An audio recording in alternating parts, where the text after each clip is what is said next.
Baik, Assalamualaikum warahmatullahi taala wabarakatuh. Terima kasih kepada sahabat-sahabat kerana menonton video pada kali ini, dan kali ini kita bersama segmen Q&A Game Week yang ke-7. Jadi adakah hijau-hijau Game Week yang lepas ataupun merah? Sekiranya merah, perjuangan perlu diteruskan. Bagi sahabat-sahabat yang masih baru di channel Rakan FPL, saya harap sahabat-sahabat boleh like, subscribe dan juga share channel ini, tanda sahabat-sahabat menyokong channel Rakan FPL. Jadi tanpa membuang masa, kita pergi kepada soalan yang pertama. Kukurela nak tukar dengan siapa sahabat bakal turun hari ini? Baik, sebabkan prestasi yang amat menyedihkan bagi pasukan Chelsea, Kukurela juga terkesan dari segi sudut FPL. Jadi pandangan saya, kalau sahabat nak menjual Kukurela, sahabat bawa masuk terus pertahanan Arsenal. Jika cadangan, Allahu Rabbi, pakar FPL, mereka mencadangkan Gabriel 6.2 juta pound untuk dijadikan wakil aset pertahanan daripada pasukan Arsenal. Jadi kalau sahabat tak cukup dana, sahabat boleh beli Timber ataupun Allahu Rabbi si Calafiori. Cuma nanti dah bermula saingan Liga UCL, jadi sahabat kena redar lah, kena tabah sekiranya Arteta membuat rotasi pemain. Jadi dua pemain Arsenal yang saya rasa sahabat boleh bawa masuk untuk bahagian pertahanan ialah Gabriel dan Saliba. Jika tak cukup dana, saya cadang sahabat bawa masukkan Saliba. Itu jawapan saya. Soalan seterusnya, sahabat, kalau mid tukar Gakpo, siapa paling layak? Cody Gakpo. Jadi saya jangkakan dari segi sudut FDR, jadual perlawanan Brighton akan mula bertukar mudah sahabat ni. Jadual perlawanan Brighton. Jadi game week yang ke-7 ni bermula dengan Wolves away. Jadi kita tahulah prestasi Wolves macam mana. Jadi sahabat nak pembelian, sahabat terus membawa pulangan, saya cadangkan yang Kuba Minte sahabat daripada Brighton. Nampaknya si Hezler sudah pun mendapat ramuan taktikal yang bersesuaian, yang mana dengan pasukan Chelsea mereka berjaya mengalahkan 1-3, mengalahkan pasukan Chelsea di Stamford Bridge game week lepas dengan jaringan 1-3 lah. Menang di laman lawan berhadapan 10 orang pemain Chelsea. Walaupun saya penyokong Chelsea, amat bisa melihat kekalahan di laman sendiri lah. Biasanya Allahu Rabbi, Stamford Bridge ialah fortress bagi pasukan kami lah.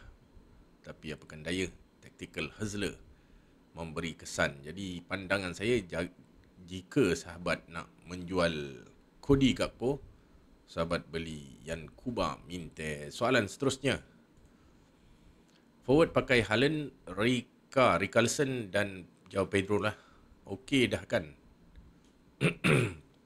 Baik, Haaland okey, si Joao Pedro pun okey. Jadi sahabat dah cover dari segi pemilikan. Richarlison pun okey. Jadual perlawanan game week ni dijangka skor, tapi tak skor menentang Wolves. Jadi game week yang ke-7, game week yang bakal datang ni agak keras. Leeds away. Leeds, sahabat-sahabat pun tahu, Leeds beraksi cemerlang di laman sendiri. Dan perlawanan tumpuan ialah game week 8 sahabat. Richarlison, Allah Rabbi, Richarlison ialah game week 8 yang kita nak target dia menentang Aston Villa home. Masalahnya sahabat, game week 8 ialah selepas IB. Dan kita tahu si Richarlison ialah pemain Brazil. Jadi dia ada masalah jet lag. Jadi pandangan saya, kalau dapat, sebab saya jangkakan mungkin dia akan diletakkan di bangku simpanan macam lepas IB yang lepas si Thomas Frank, tak silap saya, selepas IB game week yang keempat dia letakkan Richarlison di bangku simpanan lah. Tapi saya tak pasti akibat kecederaan penyerang penyerang Spurs yang lain ataupun memang sebabkan dia risaukan jet lag daripada si Richarlison. Jadi itu risikonya sahabat. Front line dah cantik. Jadi kalau sahabat risaukan si Richarlison tak main, boleh sahabat jual lah. Dengan syarat sahabat di posisi yang lain tidak mempunyai masalah. Jadi cadangan saya, kalau tiada masalah boleh kekalkan dengan Richarlison. Jika tidak, sahabat jual. Soalan seterusnya, stash atau Longstaff min? Mesti sahabat cuba mengejar poin yang dah lepas. Saya tahu perlawanan Leeds yang lepas menentang Bournemouth, Longstaff menjaringkan gol kedua pasukan Leeds lah. Tapi sahabat tahu gol tersebut ber-XG rendah. Gol yang dia shoot kena bucu gol dan masuk lah. Yang mana membuatkan si Petrovic terkaku di situlah, tak dapat membuat pergerakan. Jadi percubaan tersebut ialah ber-XG rendah. Kalau ikutkan untuk laluan mata FPL dari aset Leeds, stash yang lebih banyak membuka ruang untuk poin FPL sahabat. Jadi sebab dia penggalas tugasan bola mati, corner dia ambil, free kick pun dia ambil. Jadi macam Longstaff ni dia tak konsisten memulangkan mata serangan. Jadi cadangan saya, sahabat baru masuk stash. Soalan seterusnya, bang, dah terlambat ke in Haaland? Allah Rabbi, tak ada apa yang terlambat dalam FPL sahabat. Secara umum lah, kalau sahabat nak in Haaland sebenarnya game week lepas. Jadi biasanya kita mula-mula membeli aset tersebut, dia terus memberi pulangan kan. Jadi game week lepas yang sesuai untuk masuk Erling Haaland. Tapi masih belum terlambat sahabat, masih belum terlambat. Ada lagi 2 jadual yang agak mudah buat Manchester City, iaitu Brentford away game week ni dan Everton home pada game week selepas IB lah sahabat. Jadi pandangan saya, jawapan saya, masih belum terlambat. Boleh sahabat, boleh in Erling Haaland. Soalan seterusnya, Watkins dah score lawan Burnley je lepas ni. Saya pun terperanjat Tapi sahabat, kalau sahabat lihat gol jaringan Watkins, gol yang pertama tu ialah gol ber-XG rendah lah. Jadi dia daripada long pass itu pun sebab dia berhadapan pasukan Fulham yang mengamalkan barisan pertahanan highline tinggi di tengah padang. Jadi game week ni jumpa Burnley sahabat.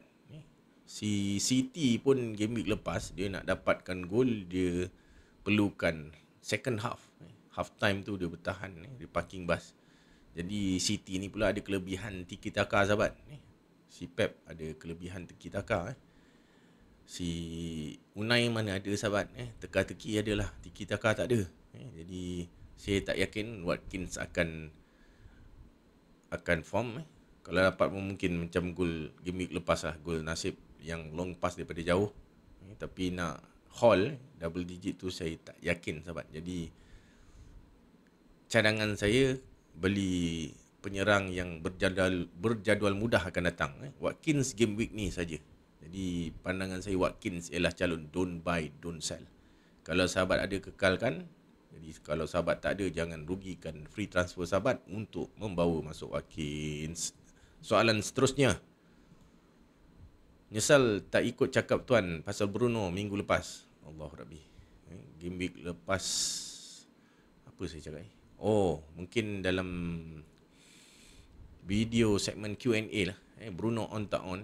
Jadi saya memberi pandangan Bruno game week lepas ialah calon don't buy, don't sell. Tapi si yang bertanya soalan, tuan punya badan bertanya soalan, dia nak target jadual perlawanan Sunderland home pada game week ni lah. Jadi dia nak bawa masuk awal game week lepas, asbab kerana game week tersebut dia memainkan chip triple captain. Dia kata kalau hit pun tak rasa. Jadi pemain, bagi saya dia tidak bertuah sahabat ni. Jangkaan dia tepat sebab Bruno 90 minit dia bermain 90 minit dan dia dah dapat penalti dah. Dia dah dapat penalti, dah betul jangkaan sahabat ni. Mungkin Kalau gol, pandangan saya tak betul lah game week lepas. Jadi masalahnya sekarang si Bruno Fernandes dia tak convert. Jadi untuk game week ni sahabat, kita memandang ke game week yang akan datang. Cadang saya jangan jual sahabat, bersabar. Walaupun ada kemungkinan dia kehilangan tugasan penalti, tapi pandangan peribadi saya rasa dia akan kekal menggalas sebab dia paling senior dalam pasukan United. Saya rasa kalau dapat penalti lagi game week yang ketujuh ni, si Bruno Fernandes akan menggalas tugasan tersebut lagi. Tapi dia berhadapan dengan penjaga gol murah yang sedang form lah, si Roof pertahanan Sunderland. Awal musim saya dah agak nak beli dia, sayang tidak mengikut firasat. 4.5 juta pound saja, dan pertahanan Sunderland antara top 6 terbaik dari segi stats pertahanan, tak silap saya, untuk musim ni. Jadi tak pasti sahabat kalau dapat penalti lagi, sebab Roof tu pernah save satu game week berapa tak ingat, dia pernah save satu penalti. Bahaya juga ni. Jadi cadang saya kekalkan Bruno Fernandes ialah calon don't buy, don't sell lagi game week ni. Sebab game week yang ke-8 selepas IB ialah pertembungan panas di antara United dan Liverpool di Anfield. Jadi kalau sahabat ada kekal, kalau tak ada elakkan membeli. Itu jawapan saya. Soalan seterusnya, mainkan Richards ataupun Steve? Richards ataupun Steve? Richards akan berhadapan barisan serangan Everton, manakala Steve akan berhadapan barisan serangan Burnley. Barisan serangan Aston Villa, Watkins dan rakan-rakan. Jadi untuk Defcon dua-dua okey. Richards pun okey, Steve pun okey.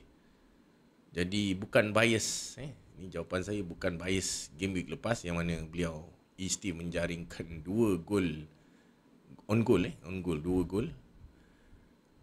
Tanpa bias saya katakan Richards. Mainkan Richards sahabat, bukan sebab apa? Sebab saya lebih yakin pertahanan Palace berbanding pertahanan Burnley lah. Walaupun kita tahu si Scott Parker gemar bermain parking bus, tapi saya lebih yakin dengan pertahanan Crystal Palace. Jadi jawapan saya mainkan Richard. Soalan seterusnya, Burn boleh beli ke boh? Burn boh. Dan Burn kejap. Saya lihat jadual perlawanan Newcastle game week yang ke-7. Cantik sahabat. Kalau sahabat nak in game week ni cantik, menentang Forest lah, pasukan NG Postecoglou. Dan Burn juga ialah penggalas tugasan Defcon pasukan Newcastle lah. Sebab dalam banyak-banyak pertahanan dia yang agak konsisten untuk mata Defcon. Alhamdulillah. Minta maaf. Apa tadi? Burn jadi boleh boh. Beli. Boleh beli menentang Forest, dan game week ni pun cantik lah in dia. Dia main di St James Park.